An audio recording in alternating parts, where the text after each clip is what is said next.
These long dog days of summer, I mean, we just made it through a heat wave.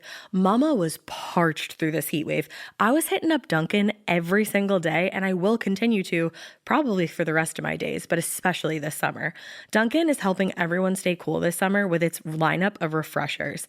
These drinks are packed with bold, fruity flavors and served ice cold. It's amazing. Dunkin' refreshers are the perfect afternoon pick-me-up. I like to start my morning with them personally, and then sometimes I go back for a second one because I'm just feeling crazy.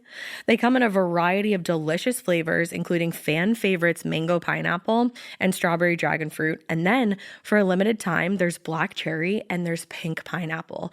I'm going to tell you something right now, and it's a bold claim, let me tell you, but I stand behind it. Pink pineapple will change your life. It is so good. It has me feeling like I'm sitting in a pool, resort side, just living, honey. It's so yummy. Try your favorite flavor with green tea, sparkling water, lemonade, or Dunkin's all-new limeade. I haven't tried the limeade yet, but I'm going to. Usually I get my drinks made with green tea and occasionally lemonade, but I do really like the green tea. Or if you don't want to build your own, try one of Dunkin's curated refreshers like the Cherry Lime Ricky or the Ultimate Pink Daydream. The Cherry Lime Ricky, scrumptious. I could drink like 3 of these a day. They're so freaking yummy. Head to Dunkin' today and find your favorite refresher. Dunkin' refreshers contain less than 1% fruit juice. Limited time offer. You know what's really terrifying? That unfinished college degree lurking in the background, just sitting there waiting for you. That's where Southern New Hampshire University comes in. With flexible online degree programs, there's no commuting, no rigid schedule, and no more excuses. Plus, they have some of the lowest online tuition rates in the U.S.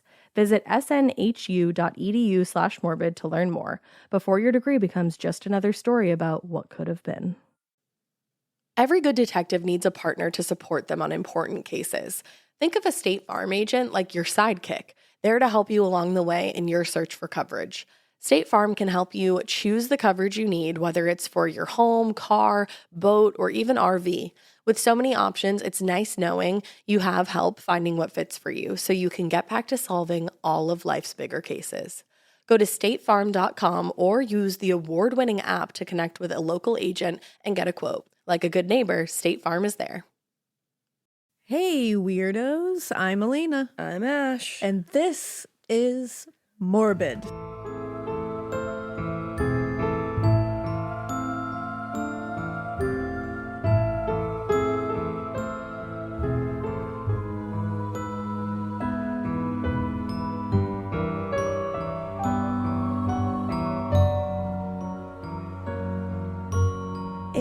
It's morbid in the morning. It is, but it's one of those that I'm not sure why I kept for the morning because it's not going to start your day out on a great note. Fantastic. This is a pretty gnarly one. That makes me nervous because my tum already hurts. I know, you're having tummy troubles. I know. What's going on? I don't know. I think there's just like random shit going around in the universe. Yeah, maybe. You know, we saw Corinne and Sabrina from Two Girls, One Ghost recently. We had a little brekkie with them. That was so fun. I love them so much. And Corinne had a shirt on that said, what was the shirt? And you were like, wow. I was like, wow, that's relatable. It said something like, my tummy really hurts, but I'm being brave. I need to get you that so fast. That's how my I feel tummy right hurts, now. but I'm being really brave about it. That's how I feel right now. It was hilarious.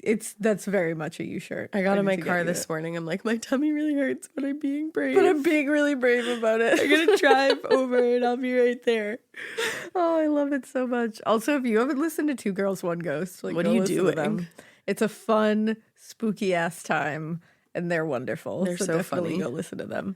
But yeah, so Ash's tummy hurts, but she's being really brave about it. Thank you. So there's that.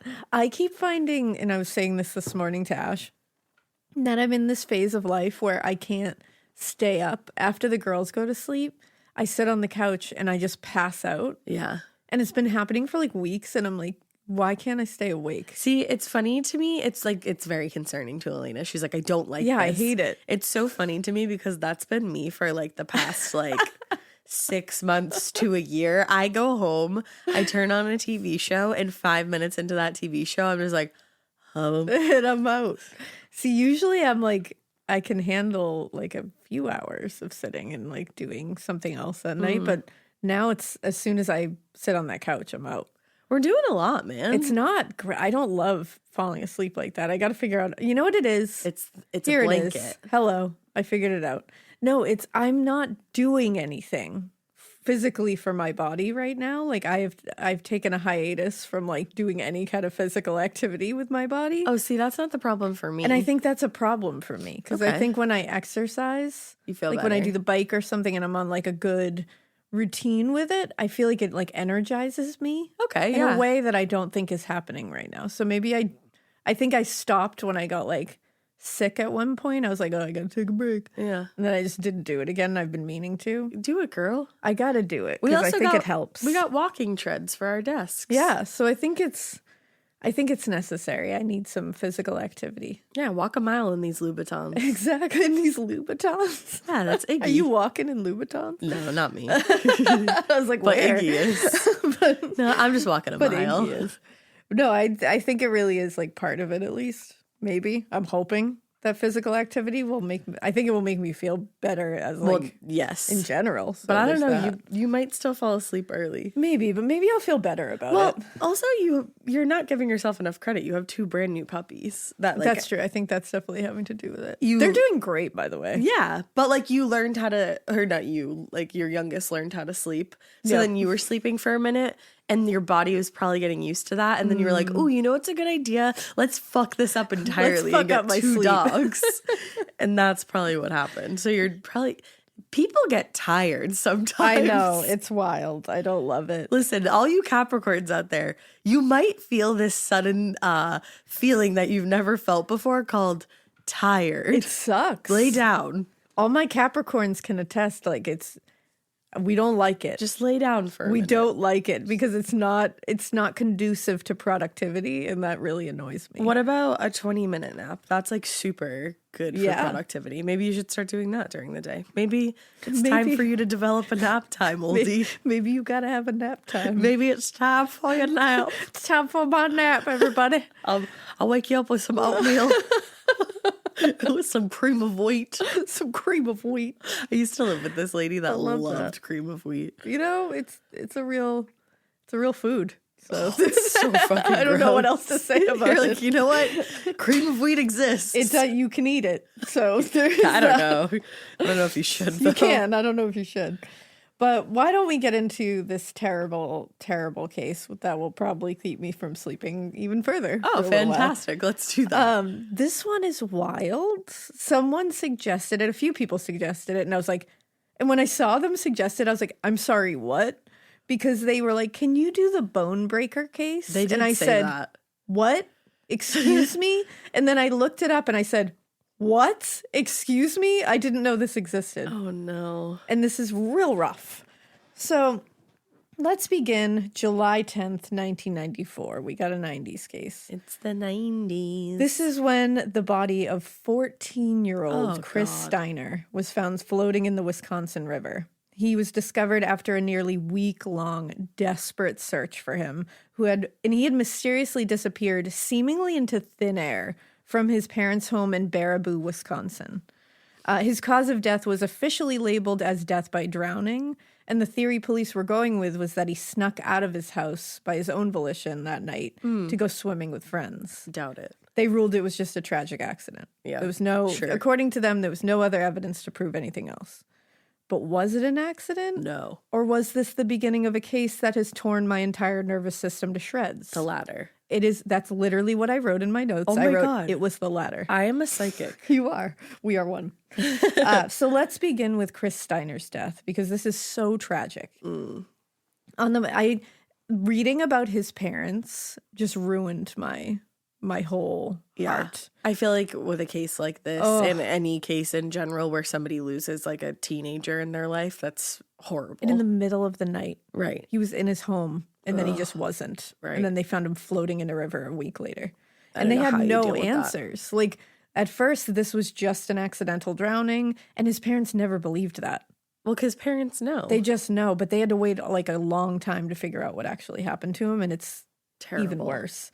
So on the morning of July 4th, 1994, Kathy Steiner, Chris's mom, went to wake up her son, 14-year-old Christian, known as Chris Steiner, who would have been asleep in his bedroom at this point. So she went in his room, she opened up the door, and she found that the room was empty. Now, Chris was supposed to work a 7 a.m. shift at McDonald's that morning, so alarm bells immediately went off because he had just started that job, and he was excited about that job, so he wouldn't have just bailed. So Kathy informed her husband, George, that Chris wasn't in his bed, and together they searched the house. During the search, they found that the window screens in their other son's bedroom had been sliced. Ooh, I don't like that. Yeah, and both the front and back doors to the house were unlocked. Oh, shit. Yeah, and there was no sign of Chris anywhere. So they immediately called the police to report him missing. But imagine this, whatever happened, this person came through their other child's bedroom into this child's bedroom. Like, No, how do you wrap your brain around that? Fucked. Now, according to George and Kathy, they had last seen Chris around 10 p.m. the night before. He said his father had gone in to check on him in his bedroom, and he was in there. Yeah. And he said, quote, he had fallen asleep on his bed wearing the clothes he had on that day. And Kathy was like, that was very usual, especially since Chris had worked a long shift at McDonald's that evening. So, and it was his first day on the new job. So he was like, he was exhausted. Yeah. So he just passed out on his bed in his clothes. We just let him do it. Whatever. Now, initially, George Steiner suspected that the window screen to the first floor bedroom had possibly been cut by one of Chris's friends, because he was thinking they convinced him to sneak out of the house to go swimming. Okay. So I think they were hopeful that this was just some like really shitty decision making by his friends. Right.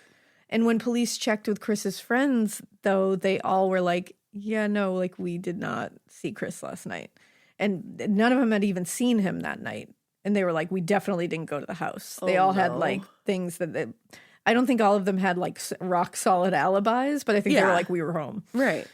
So now they ruled out the potential for his having simply snuck out because it just wasn't looking like that was it.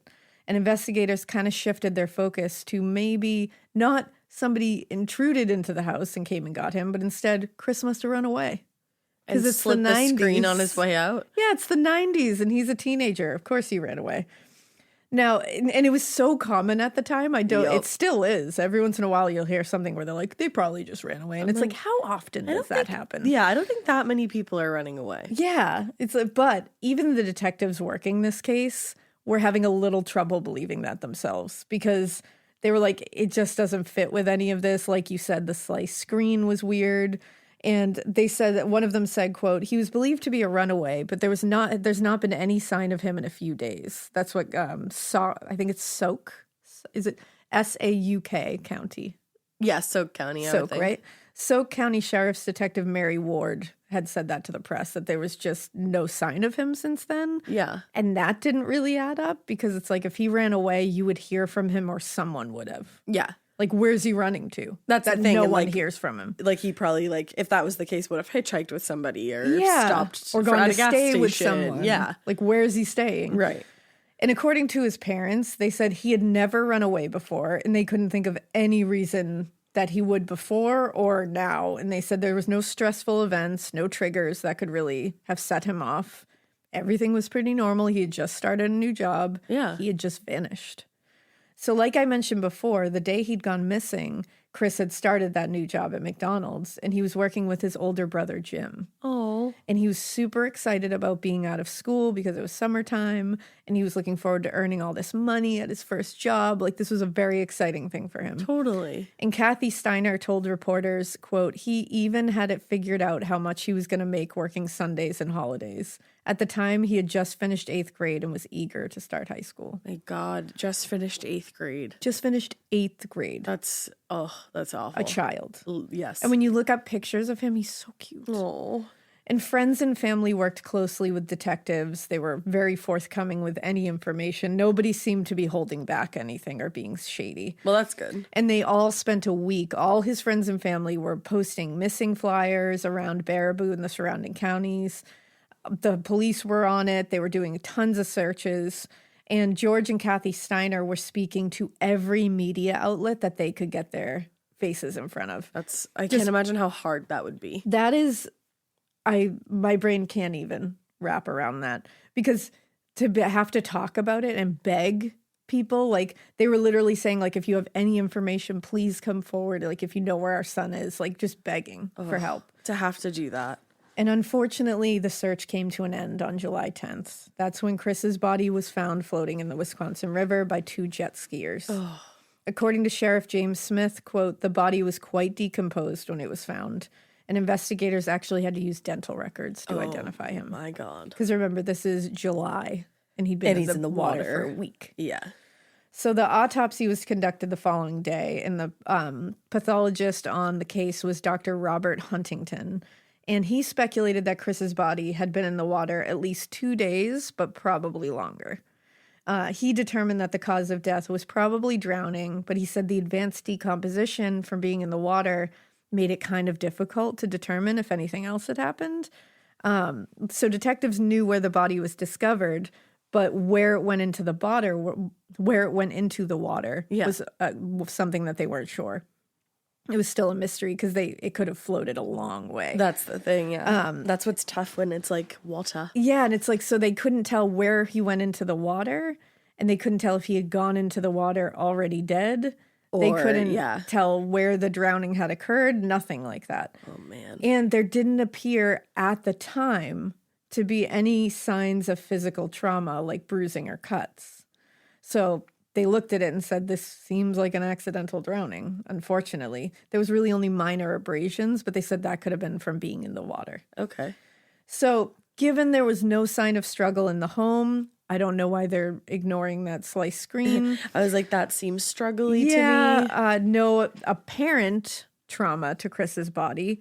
The sheriff's office started operating on the assumption that Steiner and his friends were out partying and were too afraid to come forward with any information. That's nice. Just doubt everyone involved. Great. Also, these are like 14-year-old boys and girls that you're being like, I think you're just too scared to admit that you got him killed. And it's like, yeah, like what? And they're That's all a like, lot. we were not with him. Like, can you imagine that being put on you at 14? Sheriff's deputies searched the shoreline and the surrounding area. They were hoping to find a campsite, a party spot that they could be like, here it is. This is where he went into the water. But the river had actually risen considerably in the days before he was found. So if there was any evidence of that, it was gone. Now, in the absence of any evidence to prove that anything else but accidental drowning had happened here, the Columbia County Sheriff's Department went with the accidental drowning theory, and the case was closed. Wow. That's just pretty quick. That's it. This was very little comfort to the Steiners because obviously that it was quick. There was like a lot of, like it seems like that's probably it. Like that's Things not were very ignored. comforting. And they still had no answers, no real answers. What had happened? They didn't find a spot. They had no one that has admitted that they were out partying with him or that they had come and got him. And they know their son. Idea. They know that's not like him. Yeah, and they were like, we don't have any answers. All you're telling me is that you're pretty sure that he drowned? Like, if anything, you're just making more confusion. It's awful. And they were just left to wonder what happened to him. That's terrible. And their grief and confusion was made even worse because there was odd evidence left in the house that night that he went missing. There was the slit in the screen, and there was also muddy shoe prints, suggesting that someone had to come into the house while everyone was sleeping, and Chris had left with whoever it was. But there was a lack of any other mess or struggle evidence, which indicated that he knew whoever had come in and left with them willingly. Right. So that was even weirder, that they were like, it seems like somebody else was here. But again. Oh, that's freaky. Yeah, isn't that so spooky? Yes. And it's also like, why not look further into those footprints? That's the thing. Who was that? Right. Like you would, like they know Chris's size, and clearly, like if they're like, no, that wasn't Chris's size, then who did that? Yeah, and take a look at his shoes. Did he have that kind of shoe with that tread on the bottom? But just later, look a little further. Yeah, and later George, his dad, said, quote, "What hurts so much is that there were other kids with him. Something happened out there. Something terrible happened out there. What we don't understand is how somebody could have left him there without calling." Oh. And that's what they were left to think happened, that everybody just left him somewhere. That's awful. And George and Kathy Steiner had to bury their son at St. Joseph's Cemetery in Baraboo on July 14th, 1994. More than a year was going to pass before they would get any more information about what actually happened to Chris Steiner. Oh, God.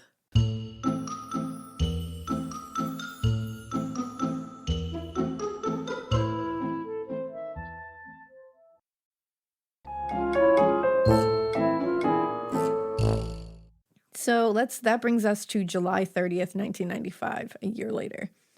911 dispatchers in Columbia County received a very scary and unusual call from a panicked teenage boy. Oh. He claimed he'd been kidnapped, tortured, and locked in a closet for 2 days by his teenage neighbor, Joe Clark. What? Yup. The dispatcher traced the call to a home, and officers arrived at the scene very quickly, only a couple minutes later, where in this scene was Joe Clark's home, where he shared with his parents. I was going to say he lives with his parents, Yep. correct? This is where they discovered 13-year-old Thad Phillips. Stop. He was disoriented and suffering from severe dehydration, broken legs, and other bruises and injuries. Holy shit. And he had broken out of a closet.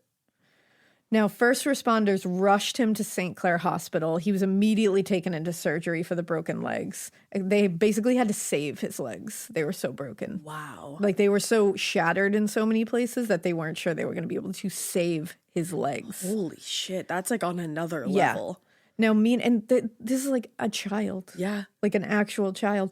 Meanwhile, Baraboo police waited for 17-year-old Joe Clark to return home. And when he returned home, they immediately took him into custody without incident. Who the fuck is this kid? Oh.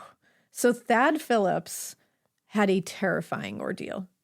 His ordeal had begun 2 days before this, shortly after midnight, on Friday night, July 28th. Thad was watching television with his sister. His 5-year-old sister, by the way. Oh. Getting paid twice a month doesn't mean money is scarce. It just feels that way. That feeling makes you do weird stuff, like putting things on a card you didn't need to. Earnin removes that feeling. With Earnin, you can access up to $150 per day of money you've already earned, plus up to $1,000 between paychecks. Standard transfers take 1 to 2 business days with no mandatory fees, and expedited transfers start at $3.99 and cap at $5.99. 5 million people are already on it, and honestly, it's wild it didn't exist sooner. Download Earnin on the App Store or Google Play, spelled like earning money without the G. Type in Morbid under podcast when you sign up. It'll really help the show. Earnin is a financial technology company, not a bank. Access limits are based on your earnings and risk factors. Standard cash outs take 1 to 2 business days with no mandatory fees. Expedited transfers available for a fee. Tips are voluntary and don't affect the service. Available in select states. Terms and restrictions apply. Visit earnin.com for full details. Every good detective needs a partner to support them on important cases. Think of a State Farm agent like your sidekick, there to help you along the way in your search for coverage. State Farm can help you choose the coverage you need, whether it's for your home, car, boat, or even RV. With so many options, it's nice knowing you have help finding what fits for you so you can get back to solving all of life's bigger cases. Go to statefarm.com or use the award-winning app to connect with a local agent and get a quote. Like a good neighbor, State Farm is there. And this was the last time either of his parents saw him before he went to bed. Oh my God. Now, This is wild right now. because this case is like these teenage boys are in their own home. Right. That's the scariest thing to me. Like they're not out. They're not walking down the street. They are in their own fucking homes. Like he's hanging out with his 5-year-old sister. Yeah. Now at some point, Thad had fallen asleep on the couch with Never his fall asleep on 5-year-old the sister. couch. Right? As we just started talking about that. But he was with his 5-year-old sister too. Like they both had fallen asleep on the couch. That's adorable too. And he was awoken in the middle of the night. And he thought he was awoken by his parents trying to lead him into his bedroom. Yeah. So this was not his parents. This was his teenage neighbor, Joe Clark, who had walked into his fucking house and woken him up on the couch. What? He lived like a half a mile down the street from the Phillips house. And Thad didn't see, like, couldn't, like, understand that this was him. He was disoriented. He was only half awake. So he didn't really, like, fight back or question a lot when Clark helped him off the couch and out the door. Oh God. And he had guided him down the street to the Clark house and into his second floor bedroom, Joe's. What? Now, at that point, like, He Thad started started waking up and was just like, what the fuck is going on? But and then Thad's father, Donald Phillips, woke up around 4 a.m. and he went to the living room to make sure the children had gone to sleep in their beds. And he only found his 5-year-old daughter sleeping on the couch and no Thad. And he was like, never would he have left his 5-year-old sister alone, sleeping on a couch. No. Like, he never would have done that. He would have carried her into her room. Of course. So he was like, what the fuck is going on? And more confusing, his shoes, his sneakers were exactly where he'd left them earlier that evening. So wherever he went barefoot. Oh my God. Yeah, he was like, that was his pair of shoes. How haunting would that have been? Yeah. So the Phillips had only recently moved to the area a few months earlier, Oh my too. God. Like a welcome to the neighborhood. And neither Donald nor his wife really felt comfortable going to a lot of the neighbors for help because they didn't know them. Yeah. And they were a little, at this point, they were probably concerned. Like, I don't even know these Is people. it one of them? Right. Yeah. So they spent the entire morning checking any place they thought Thad could have gone, like the Columbia County Fair, the Baraboo swimming pool. They went to a camping spot at the Baraboo River, and they spent most of the day searching for their son. But when they couldn't find him, Donald Phillips called Baraboo police to report him missing. And at no time during this search did it occur to either of Thad's parents, or anyone else for that matter, that the boy was being held only less than a mile away from their home That is unbelievable. in a teenager's closet. And the parents had no idea. Oh yeah, we'll talk. So by the time they'd arrived in the time that he had arrived in Joe Clark's bedroom, Thad was definitely, like I said, more awake and more like, what the fuck's going on? So he was very confused about why he was being brought there in the middle of the night. And Thad had seen Clark in the neighborhood. They've never really spoken. Oh, Like he was like, stranger. I've seen you, but like, what the fuck is going on? And they had a 4-year age difference. Okay. So like they never really would have hung out or been friends anyways. But Clark told Thad he just wanted to hang out. And that's why he had brought him to his house. That's why I abducted you. I just want to hang out. Thad accepted the explanation. I think it was probably because he was so out of it. Yeah. But after a very short period of time, he was like, I would like to go home. Like It's like 3 a.m. And to be honest, he might have accepted the explanation, in my opinion, because he was like, you're terrifying. Yeah, that's what And I was I'm not thinking. going to flip out here. I'm just going to be like, cool, let's hang out. That's like, exactly what I thought when Yeah. you said that. But he was like, I would like to go home. And this is when Clark no. lost it. Oh, no. He shoved Thad to the bed and began attacking him. And months later, Joe Clark told a judge he'd blinked out Oh, okay. and didn't remember what happened after he pushed him onto the bed. I bet. And he said when he woke up, he said that Thad was belly aching about his legs. What? Which Joe Clark is such a manipulative piece of shit. Sounds like it. Like, I love, my favorite excuse for these fuckers is always, I blacked out. I don't remember. So wild that you just blacked It's out. like, no, that doesn't happen. Yeah. You went out of your way to break into this boy's house and steal him off the couch next to his 5-year-old sister. And then you just blacked out when But you then got back. you didn't mean to hurt him though. Like nothing was going to occur. Like you're an idiot. Now, according to the report filed with the Sauk? That's really hard to say. It's probably like Sauk. Sauk. I Yeah. think that's probably more like it. Sauk County Sheriff. Yeah, that makes more sense. Sheriff's Department. Once Thad was on the bed, Joe Clark. This is really graphic, by the way. I just want to point great. this out. If you don't like Fantastic. bones and breaking bones. Oh, I don't. Can I go? I mean, hopefully the name of the thing kind of made you stay away if that's something you don't want to listen to. But Joe Clark grabbed him by his left ankle and began God. twisting until the bones in his ankle broke. Goodbye. Over the next 2 days, Clark subjected Thad Phillips to brutal outbursts of violence, and that included Joe repeatedly jumping on his legs, causing fractures to both femur bones. Holy shit. Femur Your bones. femur is so thickica. Yeah. How, like, is Joe a big kid or no? That's the thing. He's like not a massive kid. No. But it's like, it was just the rage and violence that he had. I'm like, No. where the fuck are your parents? He also caused knee fractures and dislocation, no. ankle fractures and dislocation, and tibial fractures in both lower legs. So he broke his femur bones on both legs and his tibia on both legs. Knee things freaking And me knees. out. Like, Every part of both of his legs was shattered. that is absolutely insane. Months later, Dr. Michael Plute, who was the surgeon who performed Thad's first 2 surgeries, said to Okay. the sheriff's department that, quote, the force used to break Thad's bones was equivalent of Thad having been in a car accident. Oh my God. Yeah.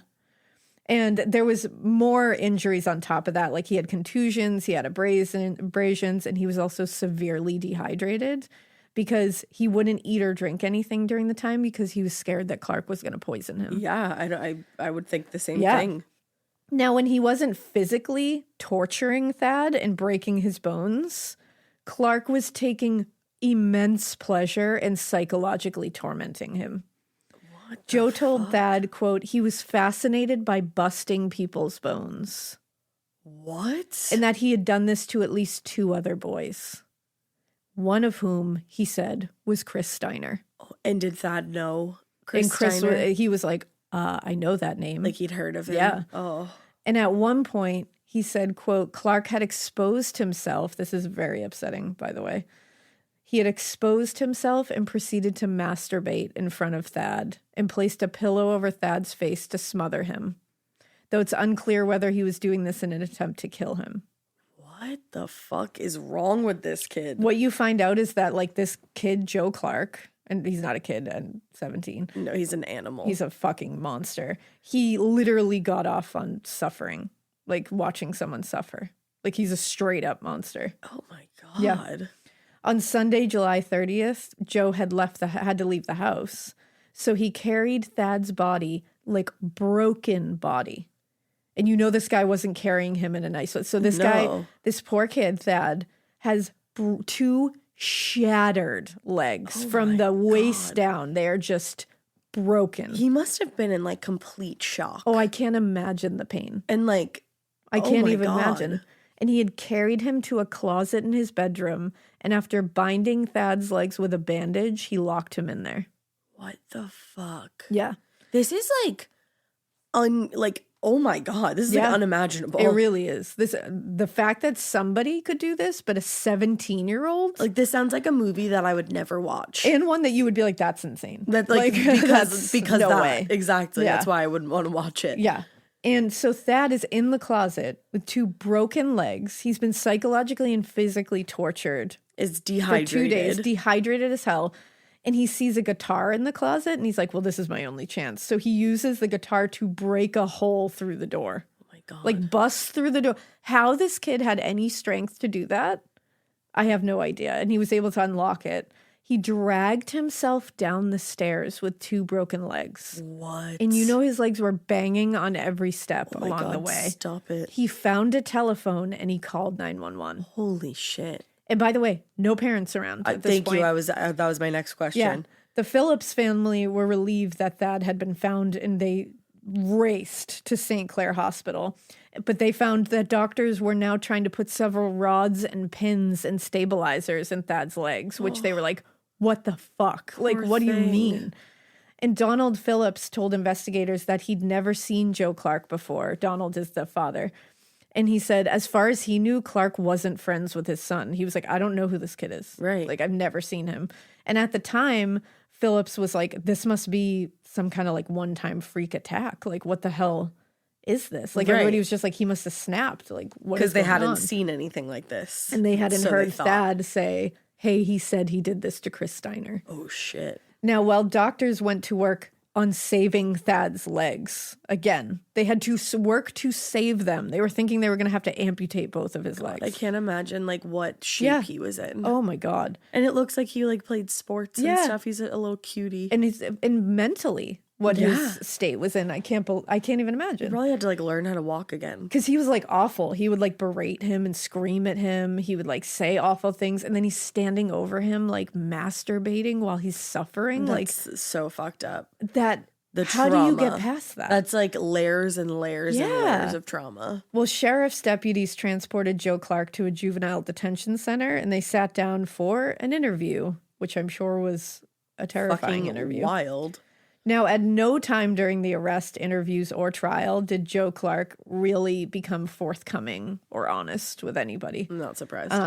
Yeah, and initially Clark was held on kidnapping charges, obviously, which gave detectives a little more time to investigate other potential charges. And according to Clark, he'd seen Thad in the yard a couple of times on previous occasions and went to the Phillips house after midnight on the 29th after seeing the Phillips car is absent from their house. The fuck? Yeah. So he's an actual predator. He's like a stalker. Like he was watching Thad Phillips Yeah. in his own fucking yard on several occasions, then waits for it to look like his parents aren't home.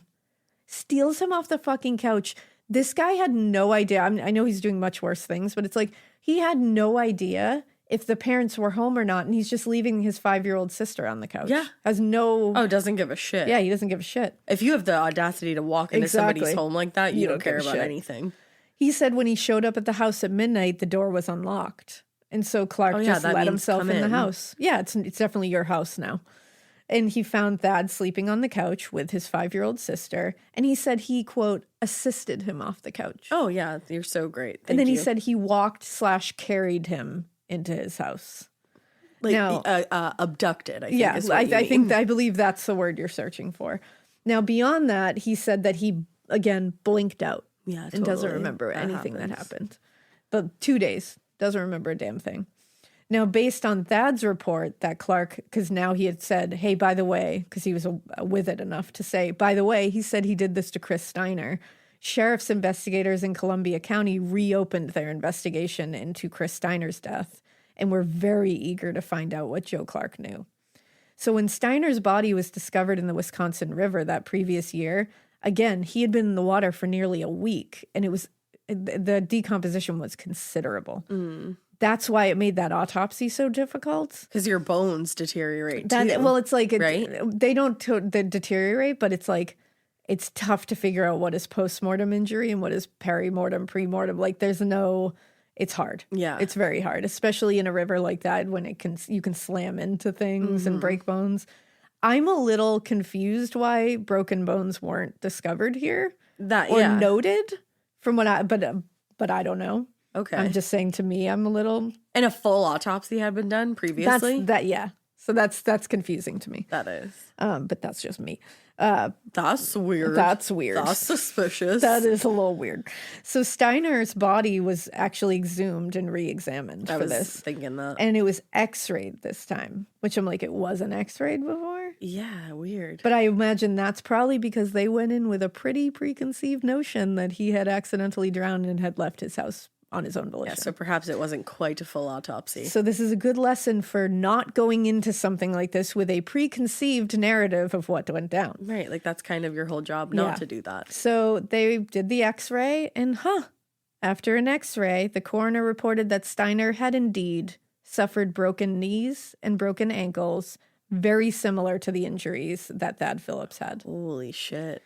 And the findings of the second autopsy and their implications came as no surprise to Kathy Steiner, Chris Steiner's mom. Right. She had always suspected Clark. What? Yep. She Why? said, quote, he was the last one to talk to Chris that night. And she said he wanted him to go somewhere with him, but Chris refused. He also knew that Chris's brother was not going to be home that night.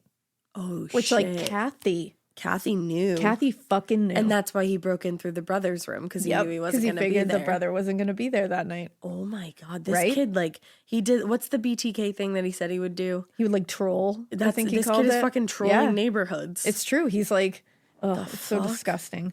And according to Kathy, Joe Clark had been hanging around her son a lot in the days before he disappeared. And she said that Clark was, quote, very domineering and said he, quote, hung around younger boys because he could bully them. Ew. So he's a disgusting predator. Yeah, he's a fucking what he is. weirdo. As the coroner's office conducted their second autopsy of Chris Steiner's body, investigators served a search warrant at the Clark home in Fairfield, Wisconsin.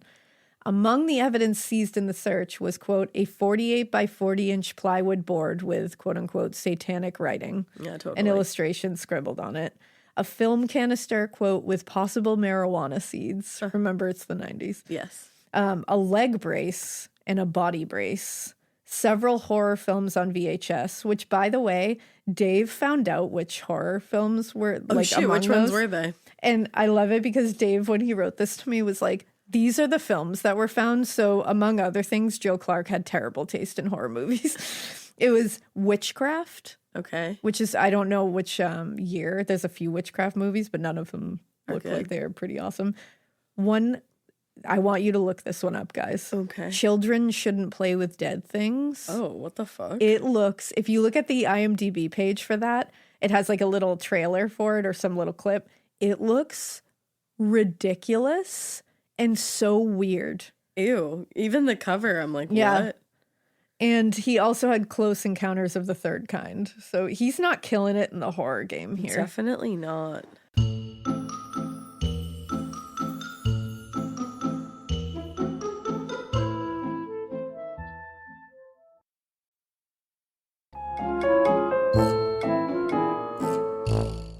So that was found. There was also, and this is the most chilling to me, they found several sketches of house interiors in the area. What? Mm-hmm. No. That's like some Angelus level motherfucking creep shit. Bringing it to the rewatcher. What? Sketches of house interiors. That's on a different, like, what the fuck? And it's like, was he sitting there fucking drawing people's houses? That's the thing. In their house? And it's like, or was he, to me, I'm like, was he going around the outside of people's houses at night and like peeking in and like getting the layout that way? Right. Before going in? Probably. Like, what So the he could go fuck? back home and study it and say, like, oh, I'm going to go in I'm gonna here. go in this way And if then I I'll go leave through this this way. way. This door usually is unlocked. Like, what the fuck? Horrifying. That is so chilling. Horrifying to me. Oh. They found that broken guitar that Thad said he used to get out of there. And they also discovered 3 lists that were titled Get To Now, Can Wait, and Leg Thing. And each of these lists had several names of local boys in the area. Oh my under God, them. were they ever told? I don't know if they were ever told. I hope they weren't. But they were literally you were either on a list Get Like To priority. Now, Can Wait, or Leg Thing. What? Like what? So he was like predatorily watching young boys in the area and like putting together lists and then going off of those lists. This is one of the wildest cases I've ever heard. It is. And it's like, again, He's 7. This part of the show is brought to you by Anua, the Korean skincare brand known for scientific, gentle, yet effective formulations. The latest from Anua is the Retinol Collagen Gua Sha Cream, a firming cream with a gua sha-shaped tip built right in. Have you guys heard of gua sha? It's that viral massage tool that moves fluid and tension out of your face. Less puffiness, a snatched jawline, honey, more definition in your face. Retinol firms and reduces fine lines, and collagen keeps your skin plump and structured. This cream has both of those things, arguably the most optimal combo for that snatched, lifted look all in one step. I am obsessed with the Gua Sha cream. First of all, it feels so cool to the touch when you put that on your face. It's just like, this is lovely. It's like a little spa treatment that you can give yourself. I like to do mine at night after I get out of the shower. I rub the cream on my face with the little gua sha. I'm sculpting that jawline, honey. I got it on the cheekbones. And actually, I had a facial the other day, and the lady doing my facial, the professional, she said, "Do you use a gua sha at home?" And I said, "I do." And I said, "How did you know that?" And she said, "I didn't have those little like bumps in my chin or like different areas like that." So she could tell that I was using the gua sha. And I said, "Oh my God." I just feel like I wake up less puffy in the morning when I do it the night before. But you can do it whenever you want to. I, 10 out of 10, recommend this product. The Anua Gua Sha Cream value set is available at anua.com, already discounted. Use code MORBID for an extra 10% off. That's ANUA.com, code MORBID. The Sherwin-Williams summer sale is here. Get 30% off select paints and stains or 35% off their newest product, Emerald Symmetry, July 17th through the 27th. Whether you're looking to refresh your interior or your exterior, they've got the colors to bring your vision to life. And with delivery, getting everything to your door is easier than ever. Shop online or visit your neighborhood Sherwin-Williams store. Retail sales only. Some exclusions apply. See store for details. Delivery available on qualifying orders. where the fuck are the parents? Not even, we're going to find out where they were these 2 days, but where like, the in fuck were you general. before that? That your kid is drawing sketches of interiors of homes and writing lists of boys in the area, creeping on boys in the area, and you have no idea. Yeah, like, what are you doing? Like, you gotta do something here. Oh my God. Now, with Clark being relatively young, 17 years old, his crimes being fucking brutal to the point of stunning seasoned investigators, and his history of getting in trouble, there was some pause as to whether the Sauk, I can't fucking say that word, Sauk County Juvenile Justice System was even equipped to handle a case like this, because it was also going to attract a lot of public attention and interest. But after 2 days of debate and consideration, Judge Virginia Wolf, which I was like, what a badass there name. you go, ruled that Joseph Clark would be tried as an adult. Yeah, if he wasn't, I would have been so pissed because that's an adult crime. That shit is adult, everything that you've done. And on September 7th, 1995, he appeared before a judge in circuit court where he was charged with attempted first-degree intentional homicide, burglary, kidnapping, intentionally causing great bodily harm to a child, mayhem, causing mental harm to a child, and 2 counts of child enticement. Damn. If convicted on all counts, he was going to get about 170 years in prison. I hope he got all of those. So the waiver of Joe Clark into the adult court meant that the offender's name could be released to the public. Well. So, of course, this made people very interested in this case and knowing what the fuck his motives were. Right. Like, what is going on here? It's wild. So according to Clark, Joe Clark's father, Ron Clark, we're getting into the parents now, Joe was in a motorcycle accident in May of 1993, the year earlier, in which, quote, he was thrown 30 to 40 feet through the air and landed on his head. And he said, potentially causing some brain trauma. And his father said that maybe he had kind of snapped. He was a real hot-tempered after that. Now, the That following is year... interesting. Oh, there's more. Sure is. I could, her face. There's more, y'all. So the following year, things took another really difficult turn for Joe Clark, according to his parents. Okay. He had gotten into this motorcycle accident, and the following year, Chris Steiner was found dead. Apparently, kids at school immediately and regularly taunted him about the death, saying that he had done it. Yeah, he did. So kids at school knew he had done it. What the fuck? They didn't know, like they didn't But, have like, the evidence. He didn't admit suspected it to him. them, but they were like, "This fucker did it." Wow, he must have been like, I Yeah. can't imagine being like, oh yeah, like that was definitely my fellow classmate Yeah. that tortured that boy to death. He for sure did it. Like what? Yeah, and his father said to reporters, "I even heard with my own ears a girl come up to him in the parking lot at school and say to him, 'Did you kill Chris Steiner?'" Well, And I want to say, parents, does that concern you at all? That his entire peer group believes that he killed one of their own? like what is making them think that? Like, I know kids can be fucked. I understand that. But maybe sit him down and be like, why are they saying this? Like, yeah, because Why would they say some this? kind of reason behind that? Talk to him. Yeah. Why are you not talking to him? Why are you just going, wow, fuck, that's crazy. That's wild. Let That's me real live my fucked life. up. Like, sit down with your fucking child and go, why does your entire school think you killed this boy? Right. Because if this is just like a witch hunt here, which is what they describe it as later, Oh my God. yeah, then we need to do something about it. But like, if this is based off of things you have done or said, then you need help, my boy. Right. Like, that should be the discussion. Like, let's get you some help. We need to get you some help, even if you are falsely admitting to this or alluding to that you did it. You need to get help, and we we'll are here to figure help this you. out. Exactly. They did none of that. So during her testimony in the Phillips trial, Joe's mother, Bertha Clark, said to the jury that Joe was genuinely distraught over Steiner's death, and it caused a noticeable change to him. But she said, but what I think is when she says he was genuinely distraught, I think what she means is he was trying to act distraught. Yeah. Because it's like, you're forgetting that he did it. Right. Like So, you're letting Let's go not of say that he whole was fact. genuinely feeling any kind of feelings about that, because it's like, no, he brutally tortured this child. To death. So, no. And she said, Joey was hurt because his friend had died and people were trying to blame him for it. Could you imagine how that would make him feel? But Bertha girl, he did it.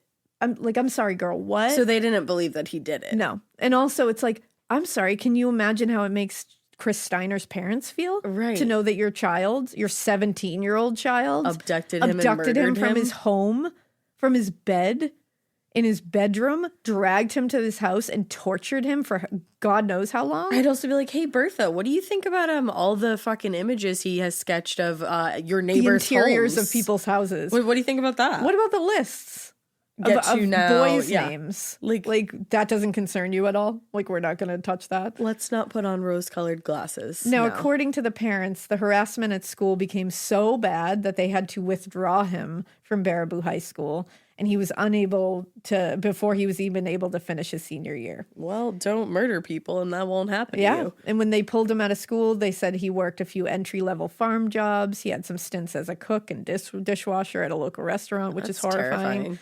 But Joe's parents also came under a little scrutiny after this. One would think. Because they were trying to figure out, everybody's trying to figure out what the fuck is an explanation for this kid's violent antisocial behavior here. And how the fuck did this happen in your home and you had no idea? Exactly. Now, on the evening that Thad was abducted from his home, the Clarks were visiting their daughter in nearby Portage, and they weren't planning to return until the following day. So they had left Joe alone in the house for most of the weekend. His father did say to reporters, and again, he's 17, so like leaving him alone is not a felony here. No, that's not crazy His at all. father told reporters, "We called Friday night, so it's not like we were out of touch with him." Yeah. So that's fine. Yeah. Whatever. I'm not worried about that. No, me either. But according to investigators who conducted the initial search of the Clark home, the house was in a state of big disarray when they arrived. The kitchen was strewn with beer bottles. And when they looked in Joe's personal journal, which was taken into evidence, he details his parents' extreme alcoholism. Oh. And at one point he says, "Mom and Dad are downstairs getting drunk again. I don't like admitting it, not even in my journal." That's sad. It is sad. Now, according to Joe, his mother drank routinely. During an interview, he was like, she drank routinely and intensely to the point of passing out all the time. Wow. She said that's not true. Oh, She had never drank to the point of passing out. That's not true. And of course, the press and public at this point are hearing all this stuff, and they're speculating on Clark's possible motive and the circumstances that led him to become this. But they were going to have to wait for the actual trial to get any real sight into his psychology, and they were going to get it. Oh, God. So initially, Joe Clark's trial for the crimes against Thad Phillips were going to begin in early September. And it was going to be presented in two parts. The first was going to be basically to determine, did he commit these crimes? And the second was going to say, did he do so because of, quote, mental defect or disease, so insanity. But when he appeared before a circuit court judge on September 5th, 1996, Joe pleaded no contest to the charges against him. Interesting. So the guilt and innocence phase was moot now. They didn't need it. Now all they had to do was determine whether he was mentally incapacitated when he abducted, tortured, and attempted to kill Thad Phillips. So the trial to determine his competency began September 16th, 1996. During this time, his defense attorney, Mark Frank, presented the case for insanity. Frank's case really rested largely on that head trauma thing and the potential brain injury suffered when he was thrown from, I think it was a dirt bike more than a motorcycle in 1993. According to medical records, he suffered a blood clot above the covering of the brain, not below it, which made a quick recovery after surgery. But since the accident, Frank told the jury that Joe Clark, quote, has had and continues to have an abnormal condition of the mind. Now, according to Frank, the defense attorney, the injuries that he got from the accident required treatments, including having arteries to the brain cauterized, which could affect mental processes. He called several witnesses who also gave testimony saying that there were dramatic changes in his behavior and in the years since the accident. He had hallucinations, psychotic behavior, suicidal impulses, delusions, social impairment, and personality. Wow. These are all, none of them are experts. They're all just people. Oh, okay. So unfortunately for the defense, under cross-examination, several of these witnesses were a little less effective than they were when they had been initially Presented by the defense. Joe's mother, Bertha, for example. And this part annoys me, how they went about this, because I think there was just a better way to go about it, but that's just me. Okay. Bertha had to walk back a lot of statements about his injuries because she made them seem worse and worse and worse, and definitely was like overplaying them. Sure. But when prosecutor Pat Barrett came to cross-examine her, they basically said that the woman's 8th grade education could not be expected to understand arcane medical terminology. Okay, well, and it's like fuck off. I don't think we need to do that, because I don't care if you have an 8th grade education or what. If it's your child, like, you know what I mean? Like, You I know don't what's think, going on I don't with think them. that's a great way to go about it. I think that's kind of like poking. Yeah, like, it is. It feels like, Well, and I think they were treating her that way probably because of what had come that's out. the thing. That's just kind of like, ugh. And actually, to demonstrate this, they handed her a paperclip and a ruler on the stand and asked her to tell the paperclip size in centimeters. Okay, so they're humiliating her. That's the thing. I don't think humiliation is necessary. No, I don't in this either. Situation. I don't understand that. Because and it makes me regardless uncomfortable. yeah, that's the thing. It makes me uncomfortable. I was like, that's not a good, I wouldn't feel good about that. No. Like, it's just, I understand that, like, we're trying to prove that she's really not a great witness. But like you're taking mansplaining to the next level. Well, and there's very easy, like, we can tell that she is lying and over exaggerating things, and that she is not a great credible witness. And if you can do tell that without pointing to her education level. And that's the thing. You're kind of going for like low fruit. Exactly. Low-hanging That's fruit. what it feels like to me, but whatever.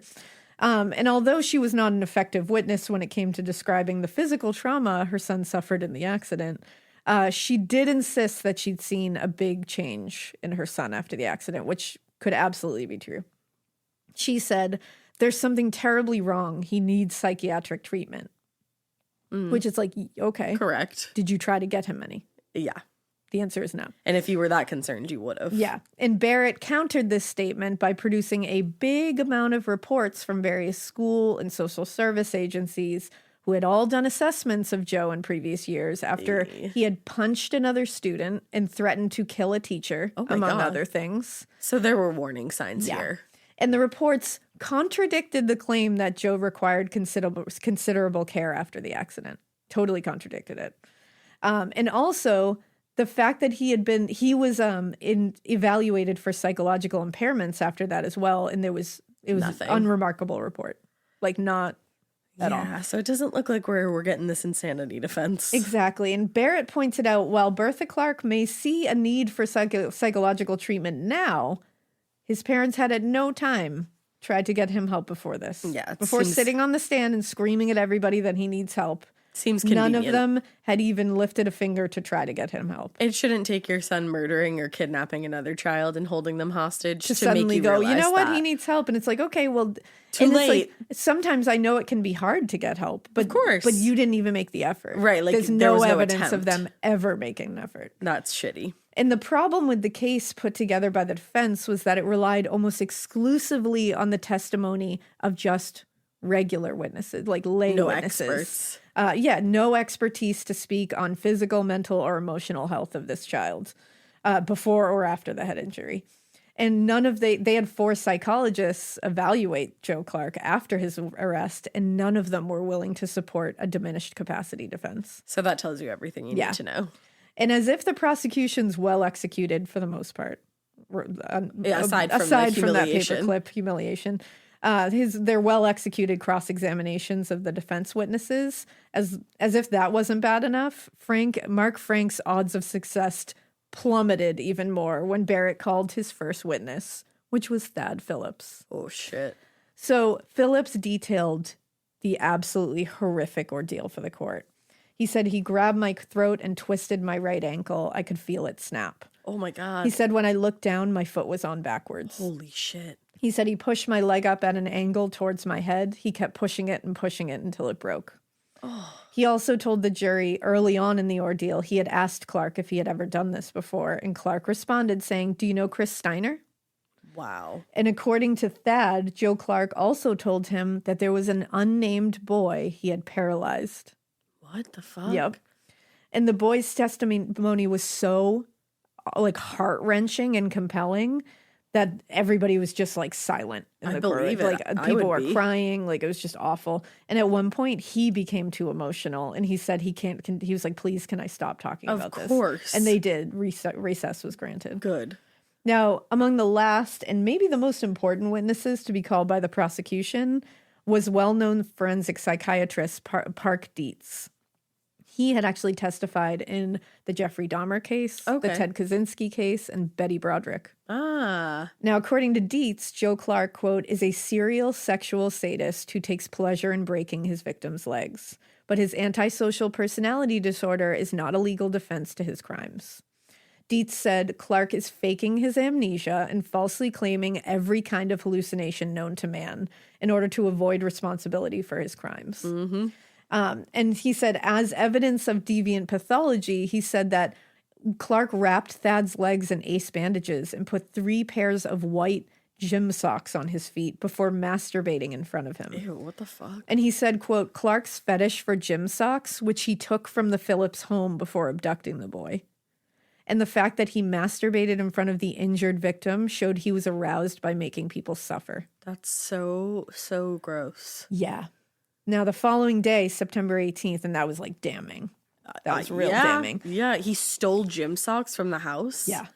That's on another level. Yeah. This whole It's just thing ick. is on another level. It's really ick. The jury deliberated for just 1 hour before unanimously rejecting the defense's claim that Joe Clark was suffering from any kind of mental incapacity when he kidnapped and tortured Thad Phillips. The verdict really wasn't a shock to anyone in the courtroom. An observing attorney in the courtroom that day actually said he had sympathy for Mark Frank, the defense team. He said it was, quote, a dog case, but somebody had to take it. So basically they're all like, yeah, you're not winning this one. Right. Moments after the verdict was read, Thad Phillips was smiling and hugging Pat Barrett, and he was very happy with the outcome of the trial, he told reporters. At the sentencing hearing on November 14th, Joe Clark was sentenced to 100 years in prison for the kidnapping and assault of Thad Phillips. Bye.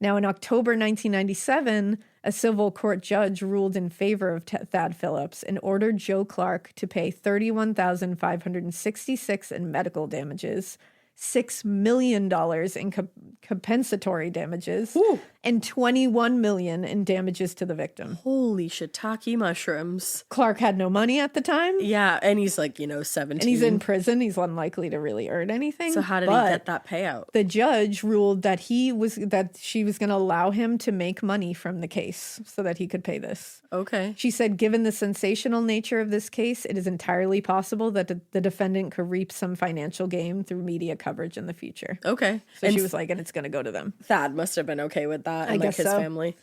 Now on to the murder trial. Yes, we have I was only gonna done the say. Thad Phillips trial. So some of the most important parts of this was that they needed to connect Joe Clark to the murder in 1994 of Chris Steiner. And Clark had been among the small number of potential suspects that had been interviewed following the discovery of Steiner's body. Oh, wow. Yeah, and Steiner's parents had strongly suspected him of involvement in the death, like from the beginning. So investigators pretty much were like, okay, we got our guy. And their suspicions only grew when, following Clark's arrest the previous year, a second autopsy of Steiner's body had shown those injuries that were so similar to Thad. And then Thad's testimony that Clark had just admitted to him that he killed Chris Steiner. That was really the last piece of evidence that they needed. So less than a week after the verdict was read in the case against Clark for the attack on Phillips. Getting scared is one thing. Getting a thrill is, well, you want more of those in your life. The Genesis GV70 is built to thrill, baby. A thrilling yet elegant design always makes driving the GV70 an exciting adventure. Its powerful athletic stance screams performance and turns heads. Everybody's looking at you, girl, or boy, or whoever. Command the road and experience a class-leading standard 300 horsepower. Oh my God. Plus, discover the different dynamic drive modes for all different terrains. Choose between the different terrain modes for whatever road conditions you may encounter. The Genesis GV70's award-winning technology and performance lets you drive with comfort and drive with confidence all at the same time. It's an exciting SUV with intuitive tech that can make your ride smooth even when the road isn't. And its blind spot cameras allow you to see what's next to you. It's like having eyes on the side of your head. That's pretty iconic. Its performance, by the way, is measured not only in power, but in how it makes you feel confident, sexy. The Genesis GV70. Learn more at genesis.com and feel the GV70. The best summer pieces are the ones you end up wearing on repeat. Comfortable, versatile, and somehow right for almost every occasion. Quince makes it easy to create a summer wardrobe that you'll love, with elevated essentials made from premium materials like European linen, organic cotton, and washable silk, without the traditional retail markup. I love that! Quince's 100% European linen pants, dresses, and tops are the pieces that you absolutely will reach for all summer long. I absolutely love their linen. I have so many pairs of their linen pants, which you can dress up or you can dress down in the summer. Like, say you're going to a nice dinner, you can pair it with like a silk shirt, a really cute necklace, some good, makeup and an updo. Or if you're just looking for a more casual look, you can do the linen pants with like a loose button-up shirt and you still look really chic, kind of like, I don't know, Diane Keaton vibes, I kind of think. Also, it's not just apparel. Quince also offers elevated essentials for your home, from bedding and bath to kitchen essentials and furniture. They have it all, honey. I am a big lover of Quince, and I really do think you will be too. Make your summer wardrobe feel easier. Go to quince.com/morbid for free shipping on your order and 365-day returns. Now available in Canada too. That's QUINCE.com/morbid for free shipping and 365-day returns. Quince.com/morbid. Columbia County District Attorney Mark Bennett announced that he was going to be filing criminal charges against Joe Clark for the murder of Chris Steiner. In a press conference a day later, he cited the testimony collected during the Phillips investigation and the subsequent trial, but saying, "We feel those statements are very relevant, but we do have other evidence, some included in the complaint and some not included." Okay. So after the press conference, Ron and Bertha Clark, Joe Clark's parents, they spoke out against the Columbia County District Attorney's Office. They accused investigators of misrepresenting the facts of the case. And they said, quote, "We're talking about two kids who got in a fight." The police made up the rest of the story.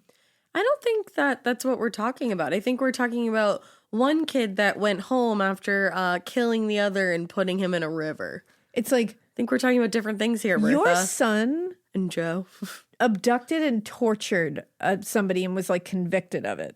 Like is sitting in prison as we speak. Like, I don't know how you deny it when this kid called 911 from your fucking house.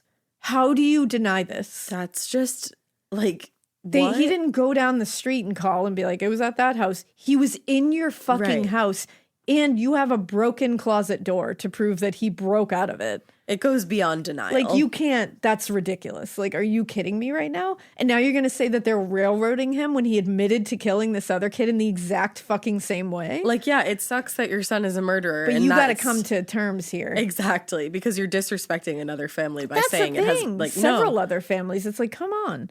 They thought their son was being unfairly accused of murder, and they said that he's only being accused because he was seen with Chris the day he disappeared. And it's like, no. He's being accused because he said he did it. And Ron said that's the charges they wanted to bring in the first place. Thad Phillips was just a way to get there. Thad Phillips was in your home, dude. You mean the fact that your son, like, absolutely abducted, tortured, and tried to kill Thad Phillips in your home? That was just a convenient way for them to get him on murder charges? I don't understand how these people can't, like... That's the thing. I understand that I can't even fathom how hard it is to come to terms or grips with your child being this fucking level of a monster. Speak again, like... But it's like, you can't. No. You're sounding wild right now. Disrespectful saying that they were just trying to pin this on him. Are you saying that the entire thing was set up? Like, Thad's bones are broken because they just wanted to get a murder conviction on this random kid? Like, I don't understand. Like, no. So the preliminary hearing was to be held in early October, and Thad Phillips was going to be the state's main witness in the case. Although they had other evidence, his testimony was really going to be, that was already known to the public, and it was pretty much key to prosecuting the case. But a few days before the hearing was to begin, Thad Phillips got into an argument with another boy, which resulted in the boy shooting Thad in the shoulder. Oh my God. According to the shooter, named Michael, Thad and a friend had threatened to kill him and were entering his home without permission, so he shot Phillips in the back. What? Yeah. I didn't see that coming. Yeah, nobody did. Apparently, Thad recovered by the following month, and in early November, Joe was formally charged with 3 criminal counts, including first-degree intentional homicide of Chris Steiner. But that was like a what? Was Thad in trouble? I don't think he was in trouble because he was the one that was shot. But I was wondering if I don't think they had, was telling the truth to him. I don't think they had a lot of like evidence to the contrary, but woof. What a life. I was just going to say, like, Jesus, like you are very young to be having all this stuff happen. No, the trial began on November 4th, 1997, with Kathy and George Steiner being the first of a lot of witnesses called. In their testimonies, both parents told the jury how they discovered their son was missing, the frantic search that followed, and then them finding out that Chris's body was found in the river. Kathy Steiner told the jury about the argument her son had had with Joe Clark that afternoon. Oh, right. I forgot about that. And the significance of which was compounded by Thad Phillips' testimony, in which he detailed the extent of his own ordeal and Clark's confession to the murder of Steiner. So they had everything they needed. Now, there was a lot of overlap between the two cases, obviously. And the Steiner murder case kind of unfolded pretty much the same as the Phillips case did. A lot of the same evidence, many of the same witnesses. And this time, however, Ron and Bertha Clark attempted to provide an alibi for Joe. They told the jury Joe was asleep in his bed on July 3rd, 1994, the night that Steiner was believed to have been abducted. And you're just telling us this now? How convenient. Well, and the prosecutor quickly challenged that. They confronted Bertha with the photographs of empty beer cans in the house that being in such disarray, as well as Joe's journal, where he repeatedly wrote about his parents drinking and how they were always passed out, they were always incapacitated. And basically they said, if this was indicative of a pattern, we really can't trust your alibi. True. And it's the truth. Yeah. And that's the whole point of this, is to discredit the witness. Of course.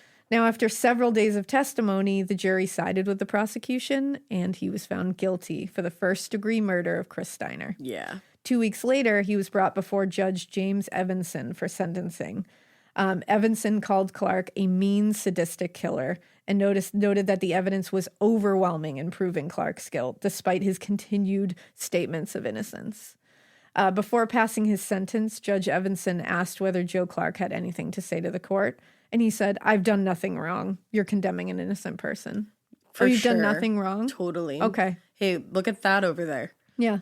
He was just in your house with Just, broken legs? Yeah. Wanted to break through your closet for funsies. Luckily, Joe Clark was sentenced to 110 years in prison for the murder of Chris Steiner, which he had to serve concurrently with his 100-year sentence he was already serving for the abduction and attack on Thad Phillips. 210 years. He will have to serve at least 70 years of his sentence before even being eligible for parole. Good.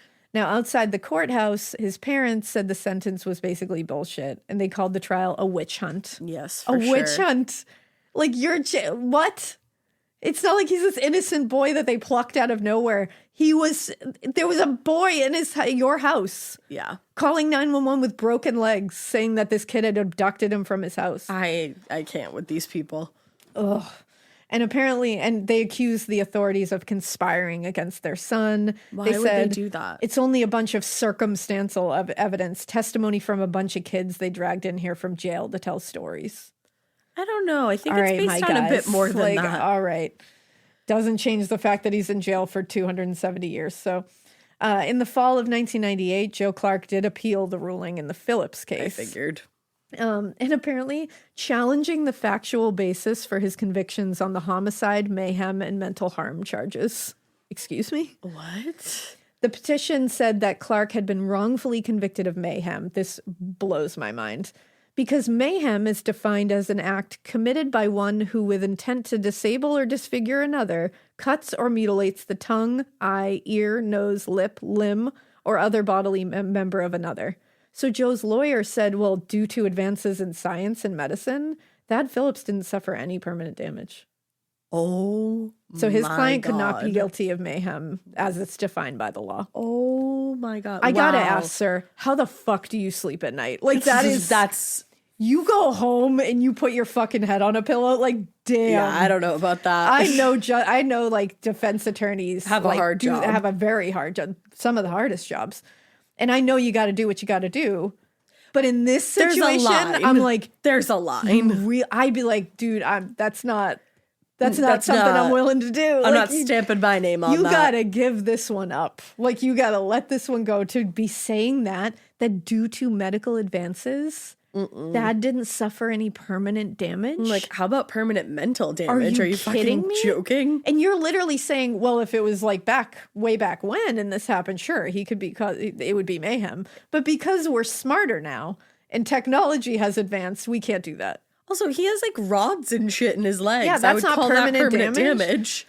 Oh, it just blew If my my mind. leg is no longer just my leg, that's damage. Luckily, the court justices disagreed with that argument and they upheld the original finding. They Imagine said, that, like the back They were probably offices like- when they got that. They were like, whoa. they were like, wow, shoot for the stars, I guess, my guy. How's that reach? They said, we do not see anything in either the historical notion of mayhem or its current placement in the statutory scheme, which would require a victim's disablement or disfigurement to be permanent. It is reasonable to infer that Clark knew that these injuries would disable his victim from escaping, especially in light of Clark's additional threat to paralyze the victim if he tried to leave the house. Yeah. Therefore, the trial court's findings of a factual basis for mayhem was clearly not erroneous. Now, additional challenges were made to the attempted murder and mental harm to a child charges. Oh, shit. Which I'm like, you gotta stop. Yeah, like, where is the line? And they were trying to do it the same way with the strict interpretation of the law. Like, looking for a loophole, And essentially. these arguments were very unpersuasive. All of them were upheld, which is like, you are really going after mental harm to a child charge based on strict interpretation of that law? I would never. Like dude, I I don't get. There was a second appeal that was filed in March 1999, and it argued that several pieces of evidence in the Steiner murder case, specifically Thad's testimony and the list of names discovered on those lists and the investigations, they lacked merit, What? and the verdict should be reversed. I don't think so. Essentially, what the petition argues is that because these pieces of evidence were from a separate trial, from the Thad Phillips was trial, from a separate trial. they should not have been allowed to be used in the murder trial. And the justices were like, no. But like these two events correlate, They my said guy. the trial court properly exercised its discretion in determining that the evidence was relevant for purposes of motive, plan, intent, and identity, and in determining that its probative value was not outweighed by unfair prejudice. After reviewing all the evidence, the ruling was upheld. Yeah. So Joe Clark is going to be in jail forever and ever and ever. Ever and always. And then there's just like no info on if he paralyzed a boy. that one, Just because went I away. looked everywhere for that, they could not find what that was. So maybe about. he was just shit talking. So he could have just been shit talking, or he did it to someone who was in, a bad position and wouldn't be able to come forward. Yeah. Damn. Wow, that was something. That was a really intense case. Very upsetting I feel so bad for in a lot of ways. Chris There's a Steiner's multi-layered family and Thad. Yeah. And now Chris Steiner's family now knows what he went through before he died. And I it's know. like, that's even worse. Absolutely. Like, it's like they have it's closure is such a weird word we always say, but they have that closure of knowing what happened now instead of just wondering what happened. Right. But my God, at Like, what cost? Like that. I know. Knowing wonder- that that's what happened. I don't know.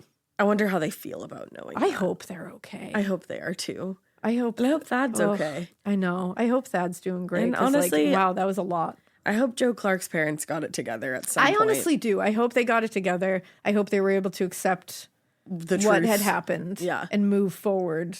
and stop denying Hopefully it. healthily. Yeah. Like hopefully you got it together and but oof. That's a sad story all around. It's an awful, awful, awful case. Damn, where was that again? Wisconsin. That's crazy. Yeah. You guys are just supposed to be known for cheese, I I think. know. What are you doing? Calm down. Calm down over there. Well, thanks for listening. Yeah. And we hope you Keep it weird. Whoa.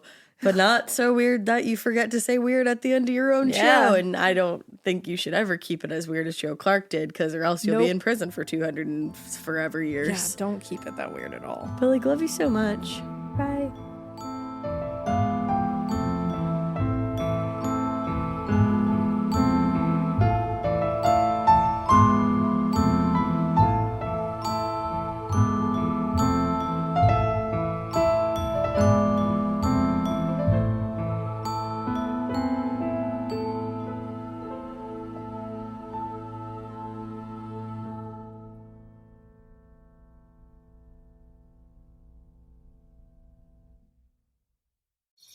Traditional home security only alerts you after a break-in, and that's too late. Simply Safe is changing that.